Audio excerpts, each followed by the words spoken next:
قدر و قیمت معلوم ہوتی ہے. اسی لیے ہر ذہین طلبا ڈاکٹر انجینئر بننے کی کوشش کرتے ہیں. بعض مرتبہ وسائل نہ رہنے کے باوجود عقل مند طلبا محنت مزدوری کر کے ڈگری حاصل کرنے کے لیے اپنی جان کھپا دیتے ہیں. ایک تاجر، ایک آشکار، ایک طالب علم اپنے کام میں اپنی جان کیوں کھپا دیتے ہیں؟ کیونکہ وہ اپنے کام سے حاصل ہونے والے نتائج و فوائد سے پوری طرح آگاہ ہوتے ہیں. عزیز سامعین کرام، عظمت قرآن سے ناآشنا ہونے کا بنیادی سبب ہمارے پاس یہ ہے کہ ہم اس کی تلاوت، حفظ، تدریس کے فوائد سے واقف نہیں ہیں. قرآن مجید سے ہمارا تعلق اس آدمی جیسا ہو گیا ہے جو ہیرے جواہرات کی تلاش میں ساری زندگی خواب چھانتا پھرتا ہے، جبکہ ہیرے جواہرات کا خزانہ اس کے اپنے ہی گھر میں موجود ہوتا ہے. عزیز سامعین کرام، آج ہم عظمت قرآن سنے بولنے سے محروم ہو گئے ہیں. ابھی تک ہم کو احساس نہیں ہوا کہ ہم کتنی بڑی نعمت سے محروم ہو گئے ہیں. عزیز سامعین، بتائیے، ایک ماں اپنے بچے کو دودھ کب دیتی ہے؟ جب تک کہ وہ رو کر نہیں مانگتا. پیاسے کو جب پیاس لگتی ہے تو وہ خود پانی کی تلاش میں نکلتا ہے اور رب اس کے لیے پانی پیدا بھی کر دیتے. لیکن جب ہم کو پیاس نہ ہو تو پانی سے بھرا ہوا وہ بھی ہمارے پاس آ جائے تو بیکار ہے. پہلے ہم کو سمجھنا چاہیے دین سے ناواقف ہونے میں ہمارا کتنا بڑا نقصان ہے. خدا کی اتنی بڑی کتاب عظمت قرآن ہمارے گھروں میں موجود ہے، لیکن اس میں کیا لکھا ہوا ہے اس کا مطلب ہم میں سے کسی کو نہیں معلوم. اس سے زیادہ نقصان کی بات ہمارے لیے اور کیا ہو سکتی ہے؟ ہم دن رات 5 وقت کی نماز پڑھتے ہیں، لیکن اس نماز میں اپنے پروردگار سے کیا عرض کرتے ہیں اس کا مطلب ہم کو نہیں معلوم. اس سے زیادہ نقصان کی بات ہمارے لیے اور کیا ہو سکتی ہے؟ جس کلمے کے ذریعے سے ہم اسلام میں داخل ہوتے ہیں اس کلمے کا مطلب ہم کو نہیں معلوم، اور نہ ہی ہم یہ جانتے ہیں اس کلمے کو پڑھنے کے ساتھ ساتھ ایک مسلمان پر کیا ذمہ داریاں عائد ہوتی، اس کا مطلب ہم کو نہیں معلوم. اس سے زیادہ ایک مسلمان کے لیے نقصان کی بات اور کیا ہو سکتا؟ روزگار نہ ملنے کا نقصان ہم کو معلوم ہے، سونے چاندی گھم جانے کا نقصان ہم کو معلوم ہے، اپنی تجارت سے حاصل نہ ہونے والے نفع کا نقصان ہم کو معلوم ہے. عزیز ساتھیوں، لیکن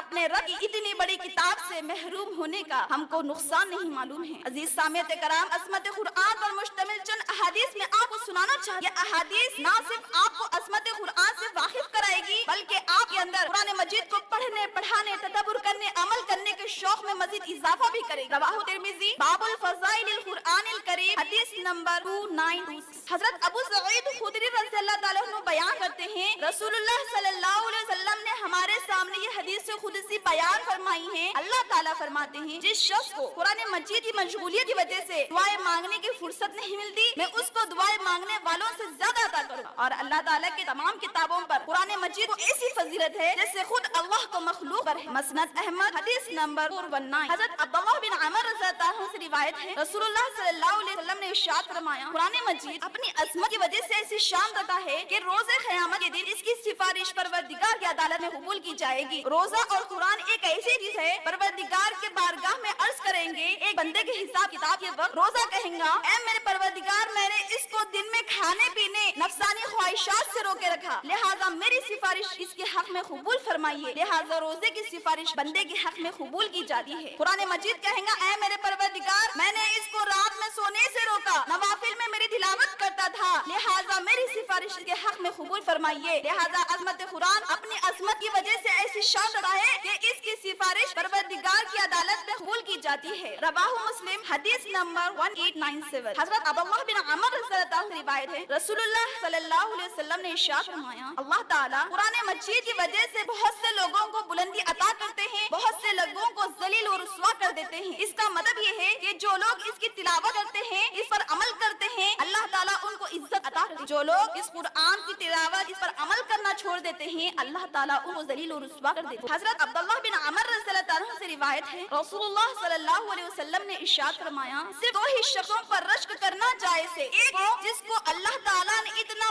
مال دیا ہو اور وہ مال کو دن رات اللہ تعالیٰ کی راہ میں خرچ کرتا ہو تو لہٰذا ایسے شخص پر رشک کرنا جائز ہے. دوسرا وہ جس کو اللہ تعالیٰ نے قرآن مجید کا علم دیا ہو اور وہ دن رات اس کی تلاوت اور اس پر عمل کرتا ہو، لہٰذا ایسے شخص پر رشک کرنا جائز. بن عامر رضی اللہ عنہ بڑی دلسوز آواز میں قرآن مجید پڑھتے تھے. ایمان لانے کے بعد قرآن مجید کی اتنی زیادہ تلاوت کرتے، جب بھی قرآن مجید پڑھتے اس کو اپنے چہرے پر رکھتے، کہتے میرے رب کا کلام، میرے رب کی کتاب، پھر